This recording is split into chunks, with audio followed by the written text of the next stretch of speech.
अब हम आगे का जो आज का टॉपिक है वो अपने पास है अतिव्यापन के प्रकार तथा सहसंयोजी बंध की प्रकृति। क्योंकि अतिव्यापन जो होता है उसका बेसिस पे अपन जो बंध होता है उसको दो भागों में विभाजित करते हैं। तो हेडिंग डालिए अतिव्यापन के प्रकार।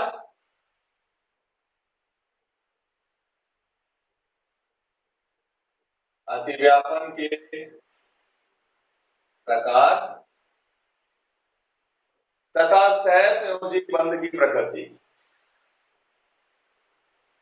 तथा सहसंयोजी बंध की प्रकृति। अतिव्यापन के प्रकार तथा सहसंयोजी बंध की प्रकृति। नोट करें, कक्षकों के अतिव्यापन के प्रकार के आधार पर कक्षकों के अतिव्यापन के प्रकार के आधार पर अतिव्यापन के प्रकार के आधार पर सहसंयोजी बंध दो प्रकार के होते हैं। सहसंयोजी बंध दो प्रकार के होते हैं। फर्स्ट, सिग्मा सिग्मा बंध और सेकंड पाई बंध। सिग्मा बंध व पाई बंध। फर्स्ट लिखिए सिग्मा बंध। सिग्मा बंध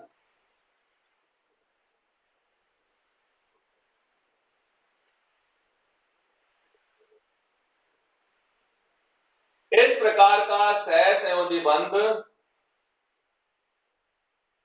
इस प्रकार का सहसंयोजी बंध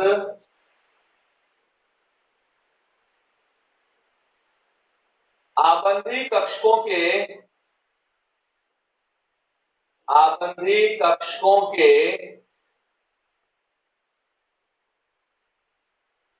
अंतरनाभिकीय अक्ष पर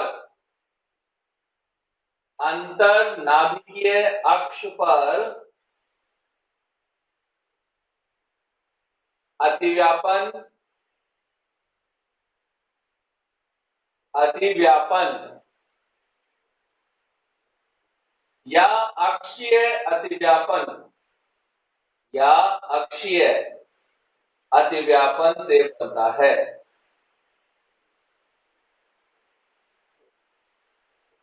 अक्षीय अतिव्यापन से बनता है।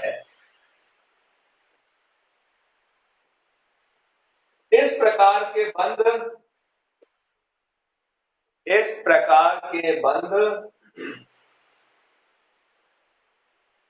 परमाणु कक्षकों के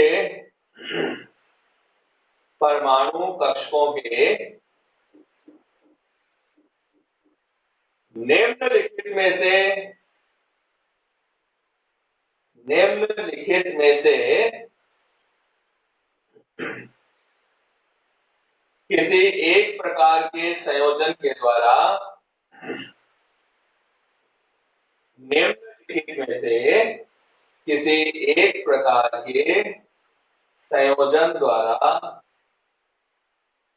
प्राप्त किए जा सकते हैं।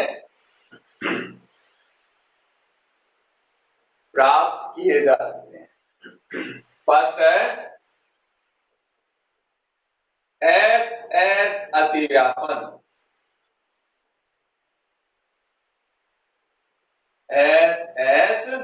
अतिव्यापन। अब देखो एस अतिव्यापन का मतलब कि दो एस कक्षक हैं। ये एक एस कक्षक है, ये दूसरा एस कक्षक है। और हमको पता है कि एस कक्षक की आकृति कैसी होती है? गोलाकार होती है। और गोलाकार आकृति है इसलिए अदिशात्मक होता है। किसी भी दिशा से अतिव्यापन करो हमेशा समान अतिव्यापन होगा। क्यों? क्योंकि इसमें सभी तरफ इलेक्ट्रॉन के पाए जाने की संभावना बराबर होगी। तो किसी भी अक्ष से, पर अपन क्या कह रहे हैं, अंतर नाभिकीय। अगर मान लो ये नाभिक अपने पास, तो ये क्या हो गया, इसका अंतर नाभिकीय अक्ष हो गया। दोनों नाभिकों को मिलाने वाली लाइन पर अंतर नाभिकीय अक्ष है। तो यहाँ पर ये दोनों कक्षक क्या कर रहे हैं, आपस में अतिव्यापन कर रहे हैं। तो इस प्रकार का जो अतिव्यापन होता है, उससे कौन सा बंध बनेगा, सिग्मा बंध बनेगा। इसको बोलते हैं अक्षीय अतिव्यापन या एस एस कक्षक अतिव्यापन। ठीक है, या एस एस अतिव्यापन बोले इसको, एस एस अतिव्यापन, जिससे क्या बन गया, सिग्मा बन गया। सेकंड क्या होता है, एस पी अतिव्यापन।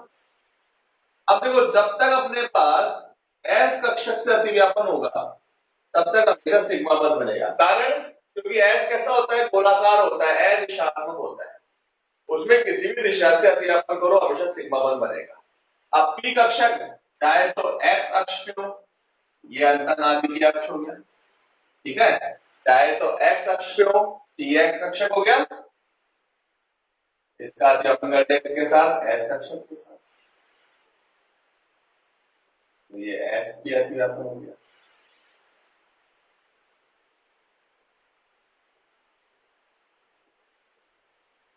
है ना, तो एक्स अक्ष पे अतिव्यापन करो एक्स अक्ष के साथ, वाई पे करो तो भी सिग्मा बंध बनेगा, जेड पे करो तो भी सिग्मा बंध बनेगा। कारण, क्योंकि एस कक्षक क्या होता है, अदिशात्मक होता है। कहीं से भी अतिव्यापन कराओ इसके अंदर, इसमें अतिव्यापन हमेशा क्या होता है, समान रूप से होता है, सभी दिशाओं में इलेक्ट्रॉन की संभावना बराबर होती है। ये जेड अक्ष पे कराया अतिव्यापन, ठीक है। तो चाहे पी एक्स हो, पी वाई हो, पी जेड हो, कोई भी अक्ष हो अपने पास, कोई भी कक्षक हो, अगर एस कक्षक के साथ अतिव्यापन करेगा तो हमेशा क्या बनेगा, सिग्मा बंध बनेगा। ठीक है, यहां भी सिग्मा बंध है, यहां भी सिग्मा बंध है, यहां भी सिग्मा। कारण, क्योंकि एस कक्षक कैसे होते हैं, अदिशात्मक। तीसरा होता है पीपी कक्षक अतिव्यापन। ये भाई अपने पास बहुत दिशात्मक गुण दिखाता है, पीपी अतिव्यापन।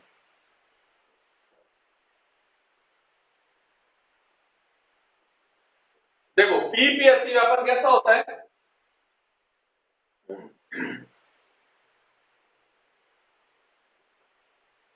अब हमने पढ़ा था कि जो पी कक्षक होते हैं वो तीन तरह के होते हैं। ये होता है पी एक्स, ये हो गया पी वाई, और ये क्या हो गया, पी जेड। ठीक है, पी एक्स, ये तो पी एक्स है, ये पी वाई है, ये पी जेड। इसी तरह से मैंने दूसरे पी कक्षक लिए तो वो भी क्या करेंगे अपने पास, ये पी एक्स, ये पी वाई, और ये पी जेड।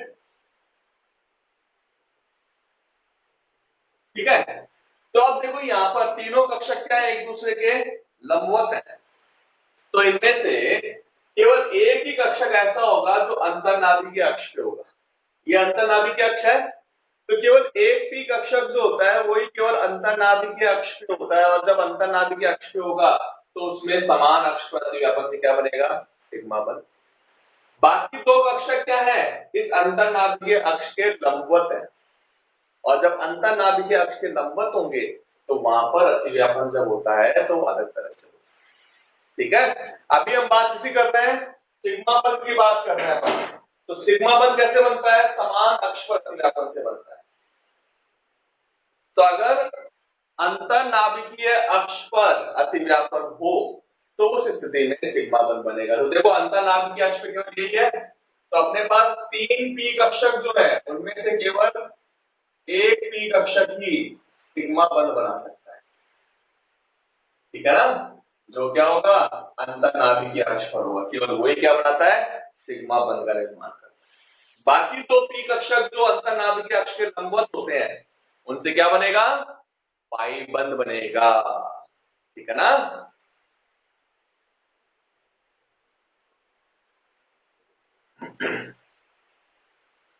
तो ये तो हो गया अपने पास सिग्मा बंध के लिए, लिख लिया सिग्मा बंध। पाई बंद स्टार्ट करेंगे बेटा।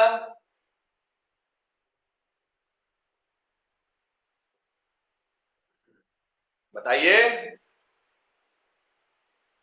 नोट कर लिया सिग्मा बंद को?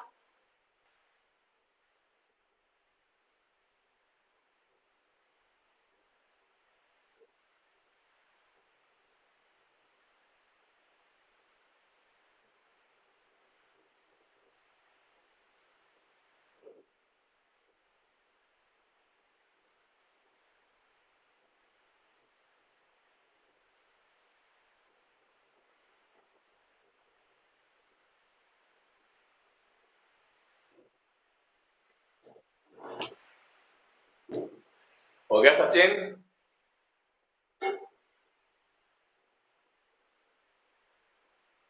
अमन, हिमांशु,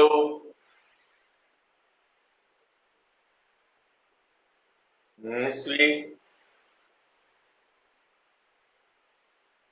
स्नेहा,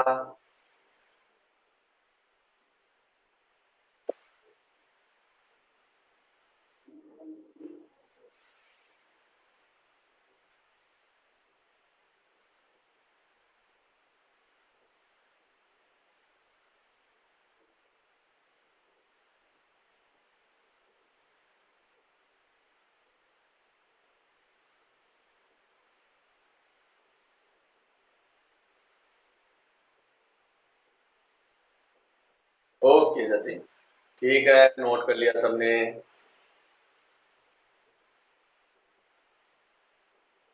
सबने कर लिया ना?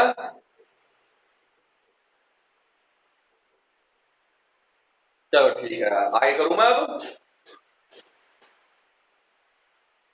अगर किसी का रह गया तो बता देना तुम, जो नोट नहीं कर पाया अभी तक।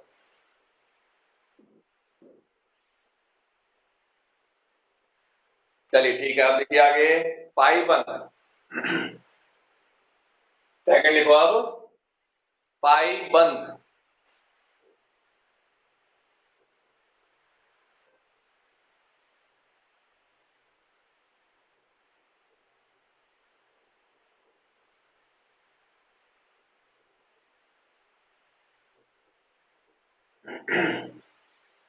वे कक्षक जो अंतरनाभिकीय अक्ष के लंबवत होते हैं,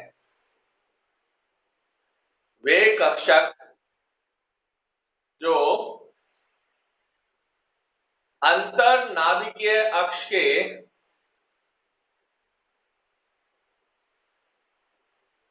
अंतरनाभिकीय अक्ष के लंबवत होते हैं, लंबवत होते हैं, उनमें संपार्श्विक अतिव्यापन से, संपार्श्विक, कैसे लिखते हैं संपार्श्विक? ऐसे।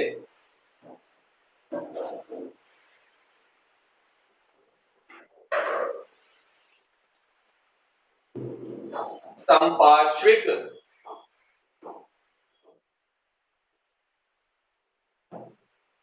अतिव्यापन से पाई बंद का निर्माण होता है।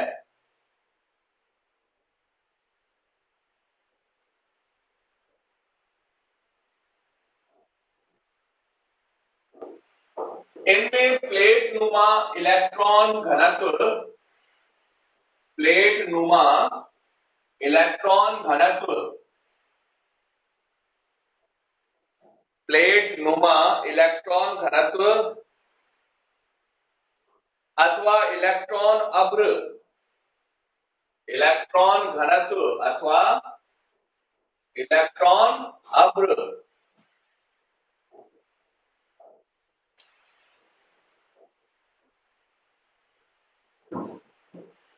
अंतरनाभिकीय अक्ष के ऊपर व नीचे की ओर होता है। अंतरनाभिकीय अक्ष के ऊपर व नीचे की ओर होता है।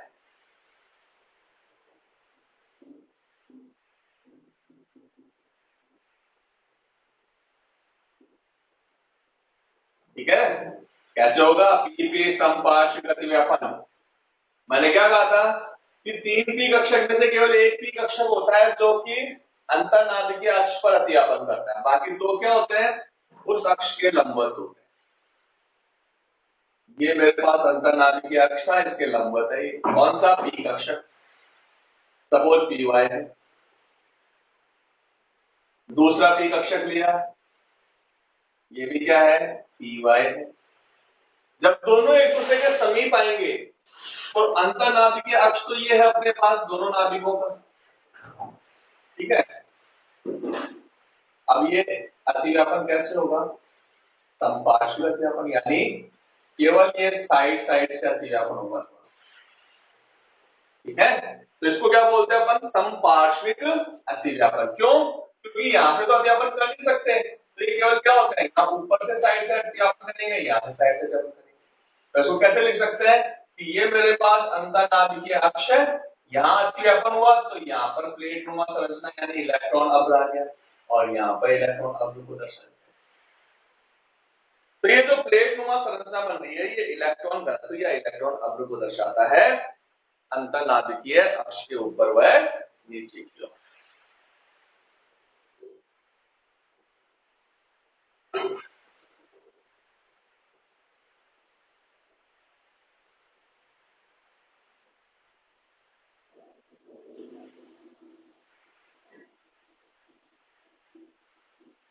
ठीक है, नोट कर लिया, लिख लिया।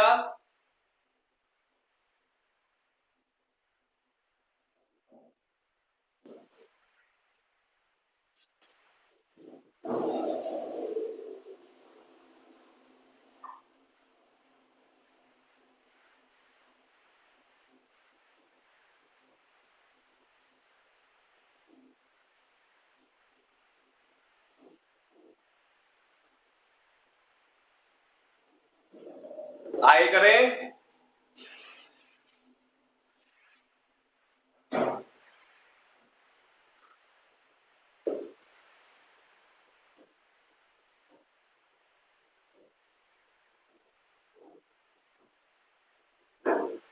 लिखिए आगे। सिग्मा बंध में, सिग्मा बंध में कक्षकों का अतिव्यापन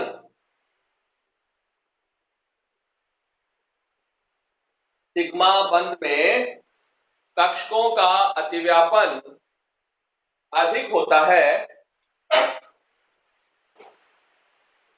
कक्षकों का अतिव्यापन अधिक होता है, इसलिए यह पाई बंध की तुलना में, इसलिए यह पाई बंध की तुलना में, पाई बंध की तुलना में अधिक प्रबल होते हैं।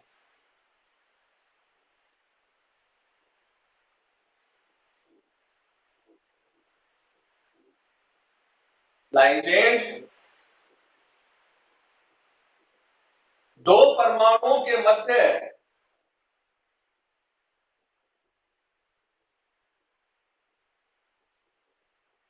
दो परमाणुओं के मध्य पाई बंध कभी, पाई बंध कभी अकेला नहीं पाया जाता। दो परमाणुओं के मध्य पाई बंध कभी अकेला नहीं पाया जाता,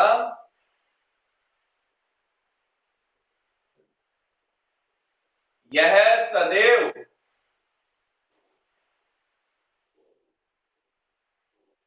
यह सदैव सिग्मा बंध के साथ होता है, सिग्मा बंध के साथ होता है।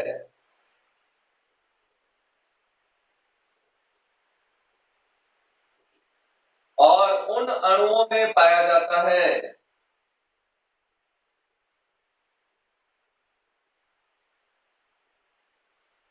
और उन अणुओं में पाया जाता है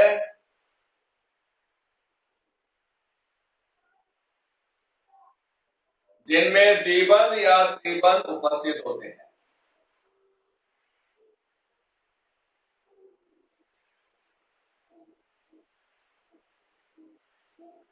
जिनमें द्विबंध व त्रिबंध उपस्थित होते हैं,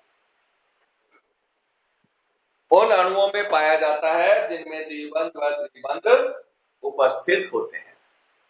ठीक है, तो सिग्मा बंध जो होता है वो पाई बंध की तुलना में हमेशा प्रबल बंध होता है। क्यों?